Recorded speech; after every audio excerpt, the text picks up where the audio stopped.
मी आहे राधिका आणि राधिका आज तुमच्यासाठी स्पेशल अशी घेऊन आले आहे, ती म्हणजे संक्रांत स्पेशल बाजरीची भाकरी।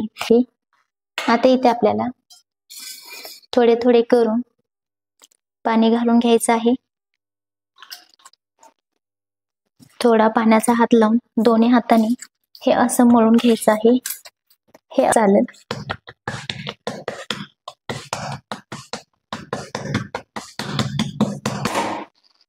आणि इथे गॅस आपला मीडियमलाच आहे, तरी थोडा मी वाढवते। आता आपण इथे लगेच ह्याला पाणी लावून घेऊ।